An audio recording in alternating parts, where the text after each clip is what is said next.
বিসমিল্লাহির রহমানির রহিম। সুপ্রিয় শিক্ষার্থীবৃন্দ, কালিতারা মুসলিম গার্লস একাডেমির অনলাইন ক্লাসের পক্ষ থেকে তোমাদের সকলকে স্বাগত জানাচ্ছি। আমি মোহাম্মদ জামাল উদ্দিন, সহকারী শিক্ষক, কালিতারা মুসলিম গার্লস একাডেমি। প্রিয় শিক্ষার্থীবৃন্দ, তোমরা জানো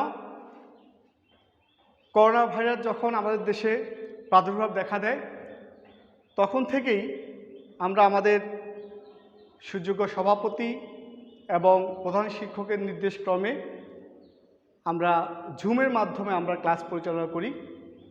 বর্তমানে পরিবর্তিত প্রেক্ষাপটে আমরা নতুন আঙ্গিকে তোমাদের সামনে উপস্থাপিত হয়েছি। তোমরা প্রতিদিন আমাদের কালিতারা মুসলিম গার্লসের ফেসবুক পেজে আমাদের নিয়মিত শ্রেণী কার্যক্রম পাবে।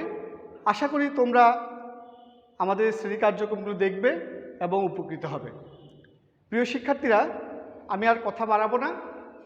তোমরা জানো আমি তোমাদের ইংরেজি ক্লাসগুলো নিয়ে থাকি। আজকে আমি নবম এবং দশম শ্রেণীর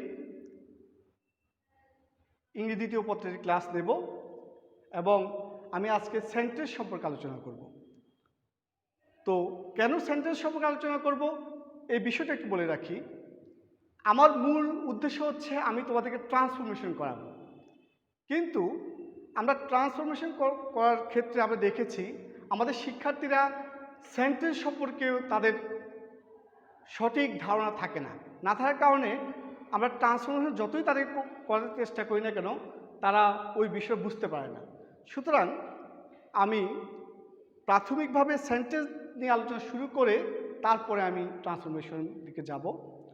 তো প্রথমেই আমরা আলোচনা করব sentence.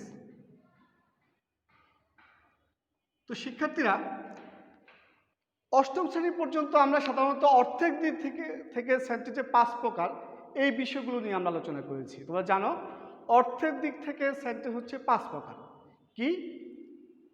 Assertive sentence, interrogative sentence, imperative sentence, objective sentence এবং এক্সক্লামেটরি সেন্টেন্স। এটা নিয়ে আমরা অনেক আলোচনা করেছি, আজকে সেখানে যাব না।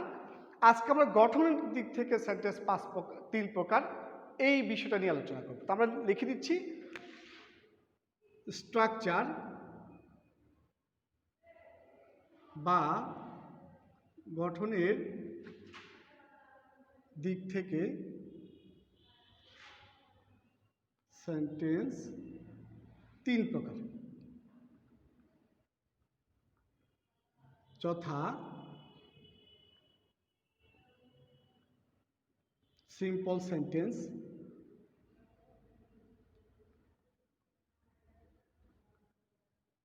Complex sentence, compound sentence. তাহলে আমরা বুঝলাম যে গঠনের দিক থেকে সেন্টেন্স হচ্ছে 3 প্রকার: সিম্পল সেন্টেন্স, কমপ্লেক্স সেন্টেন্স এবং কম্পাউন্ড সেন্টেন্স। তোমরা জানো তোমাদের ট্রান্সফরমেশনে প্রায় 5 থেকে 6 নম্বরের প্রশ্ন এই 3টি বাক্যের উপর আসে। তাছাড়াও কমপ্লিটিং করতে গেলেও আমাদের এই সেন্টেন্সগুলো সম্পর্কে পূর্ণাঙ্গ ধারণা থাকা দরকার, আদারওয়াইজ আমরা কমপ্লিট সেন্টেন্সগুলো করতে পারবো না।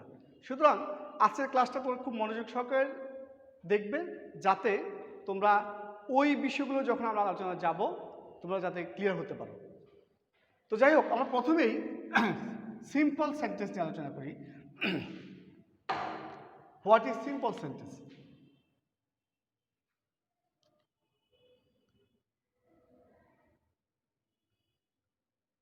যে সেন্টেন্সে একটি সাবজেক্ট এবং একটি ফাইনাইট ভার্ব থাকে তাকে সিম্পল সেন্টেন্স বলে। যেমন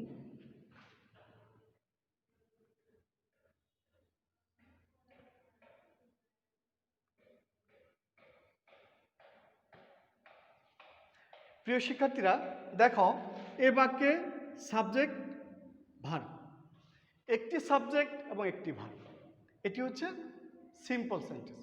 যে সেন্টেন্সে একটি সাবজেক্ট এবং একটি ফাইনাইট ভার্ব থাকবে সেটি হচ্ছে সিম্পল সেন্টেন্স। একাধিক নন ফাইনাইট ভার্ব থাকতে পারে, সেটা বিষয় না, বিষয় হচ্ছে একটা ফাইনাইট ভার্ব থাকবে। এখন প্রশ্ন হচ্ছে যে হোয়াট ইজ ফাইনাইট ভার্ব? তোমাদের মনে প্রশ্ন আসতে পারতো স্যার ফাইনাইট ভার্ব কি?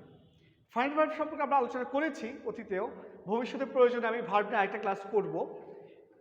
এখন যেহেতু সংজ্ঞা আলোকে আমি ফাইনাইট ভার্ব সম্পর্কে তোমাদের একটা ছোট্ট করে ধারণা দিচ্ছি। ফাইনাইট ভার্ব হচ্ছে যে ভার্বটি বাক্যের সাবজেক্ট, পার্সন এবং টেন্স অনুযায়ী রূপ পরিবর্তন করে। আমি আবারও বলছি, যে ভার্বটি বাক্যের সাবজেক্ট, পার্সন এবং টেন্স অনুযায়ী রূপ পরিবর্তন করে সেটি হচ্ছে ফাইনাইট ভার্ব। আর যে ভার্বটি বাক্যের সাবজেক্ট, পার্সন এবং টেন্স অনুযায়ী রূপ পরিবর্তন করে না সেটি হচ্ছে নন ফাইনাইট ভার্ব। উদাহরণ দিচ্ছি আমি, যেমন he goes to school to gain knowledge, to gain knowledge. প্রিয় শিক্ষার্থীরা দেখো, এই বাক্যে কয়টি ভার্ব রয়েছে? দুইটি ভার্ব রয়েছে, একটি হচ্ছে গোজ, একটি হচ্ছে গেইন। তোমরা খেয়াল করো, এই ভার্বের সাবজেক্টও হি, আবার এই ভার্বের সাবজেক্টও হি, দুটি ভার্বের সাবজেক্ট হি, কিন্তু দেখো সাবজেক্টটি থার্ড পারসন সিঙ্গুলার, এই জন্য এই ভার্বের সাথে ইএস যুক্ত হয়েছে, কিন্তু এই ভার্বটি কোনো রূপ পরিবর্তন করেনি।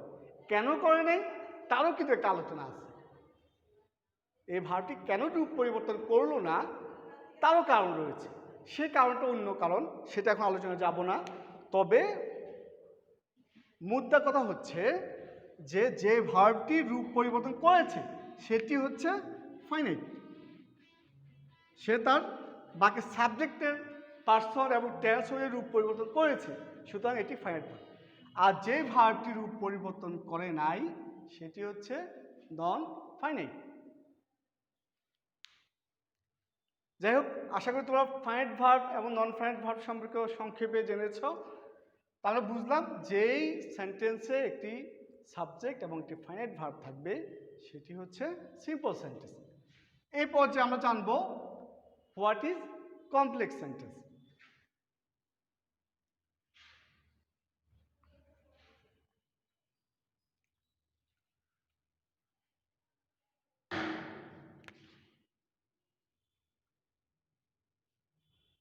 কমপ্লেক্স সেন্টেন্স, যে সেন্টেন্সে একটি প্রিন্সিপাল ক্লজ এবং এক বা একাধিক সাবঅর্ডিনেট ক্লজ থাকে তাকে কমপ্লেক্স সেন্টেন্স বলে। যেমন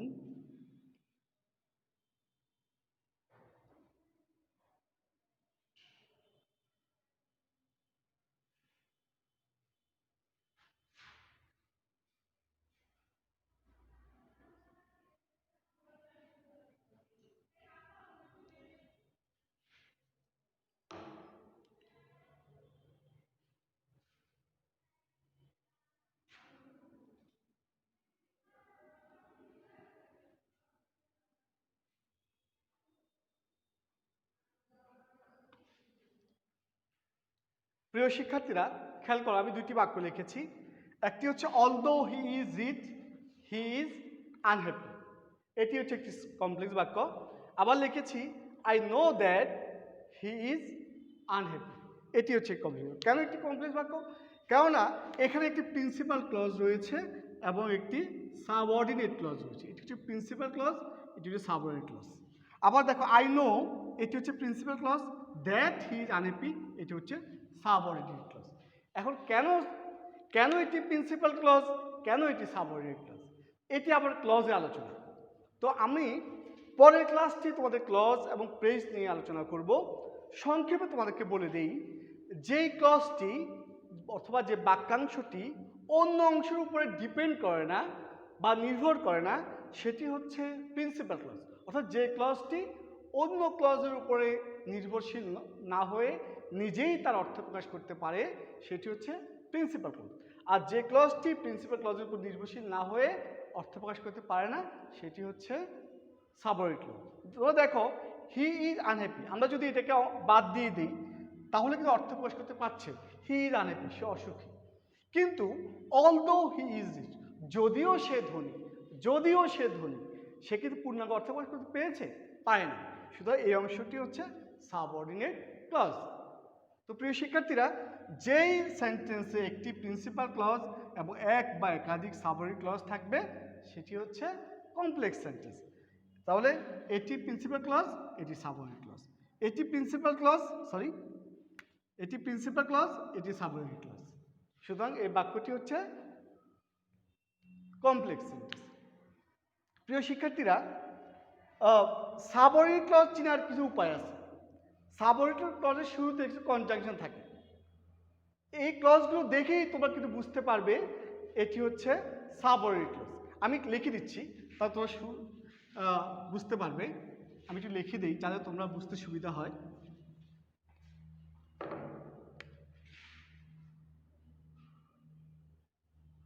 সাবঅর্ডিনেট ক্লজ এর শুরুতে ইফ, দো,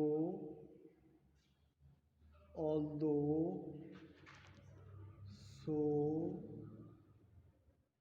since, because, so that, when ইত্যাদি কনজাংশন থাকে, ইত্যাদি কনজাংশনগুলো থাকে।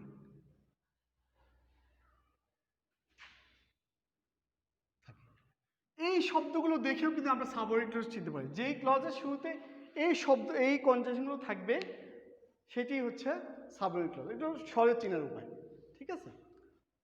তো প্রিয় শিক্ষার্থীরা, তোমরা বুঝতে পেরেছ। এরপরে আমরা যাব কম্পাউন্ড সেন্টেন্সে। What is compound sentence?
প্রিয় শিক্ষার্থীরা, দেখো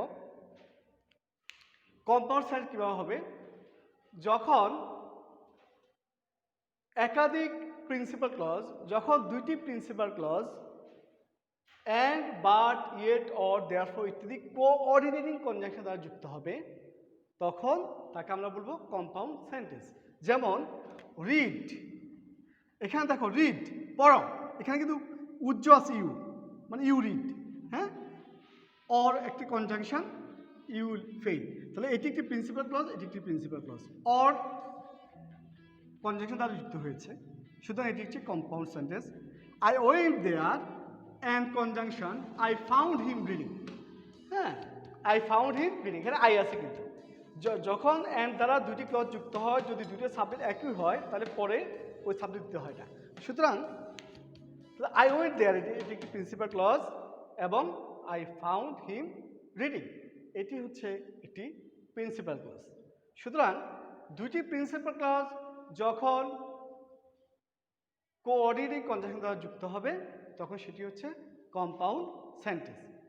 তো প্রিয় শিক্ষার্থীরা, আজকের এই সেন্টেন্স আলোচনা তোমরা আশা করি বুঝতে পেরেছ যে সিম্পল সেন্টেন্স, কমপ্লেক্স সেন্টেন্স এবং কম্পাউন্ড সেন্টেন্স স্ট্রাকচার বুঝতে পেরেছ, বাক্যগুলো আশা করি দেখলে চিনবে। এখন এগুলো আমরা কিভাবে বাক্যে প্রয়োগ করব আমরা পরবর্তীতে ক্লজ আলোচনা করব, এরপরে আমরা যাব। তো তোমাদের সকলকে, তোমার সকলের সুস্থতা কামনা করছি, সকলের স্বাস্থ্যবিধি মেনে চলবে, আমাদের ক্লাসগুলো দেখবে, এই কামনায় আজকের মতো ক্লাস শেষ করি। ধন্যবাদ সকলকে।